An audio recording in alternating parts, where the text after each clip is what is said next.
Crapo. Mr. Chairman, I want to follow up a little bit on these comments because, again, just to make it clear as we discuss this proposed change, the problem that has come up with the bill is that it spends more money, and the provisions that were adopted last Thursday night in the late hours of the night to address that were not acceptable to many of the other members of the Senate, and I assume the House as well, as they looked at the increase in expenditures. So we're back at the table to try to deal with it. And what is the proposal that we have? I have to agree that it is smoke and mirrors in the budget at the extreme. First, we are taking TARP funds that were promised to the taxpayer that they would be utilized for the purposes of the TARP program and then repaid to reduce the deficit.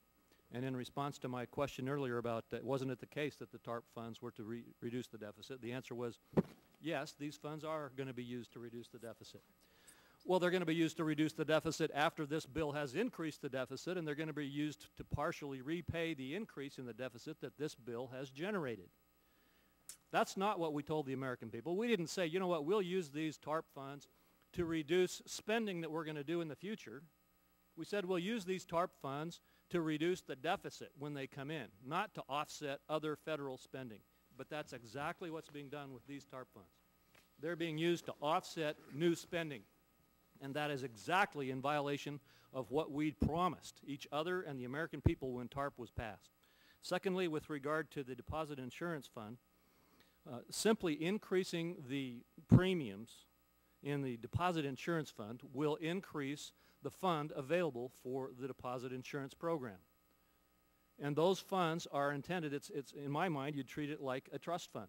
We are helping to boost up a trust fund, a deposit insurance fund, that's got a specific purpose in law to help protect against deposit failures when banks fail, and to help provide the insurance for those whose funds are in those banks that fail. And yet we have a budget rule here, and I'll use that word politely, a budget rule, that apparently allows us to spend money in other programs if we increase the amount of money in the deposit insurance program. If that kind of a gimmick could have been used, if Congress had known that before today, can you imagine the amount of federal spending that Congress would have tried to get away with just increasing the money in the deposit insurance fund and then offset it against any kind of spending that we'd like to get going at? That's what we're doing here in this bill. We ought to face the cost of this bill properly and deal with it properly. The chairman asked, well, what's the alternative? The alternative, Mr. Chairman, is to offset the spending by cutting spending somewhere else in the budget. We have a $3.8 trillion or whatever the number is today budget. We ought to be able to find $19 billion in it somewhere if in this bill we propose to increase it yet again by another $19 billion.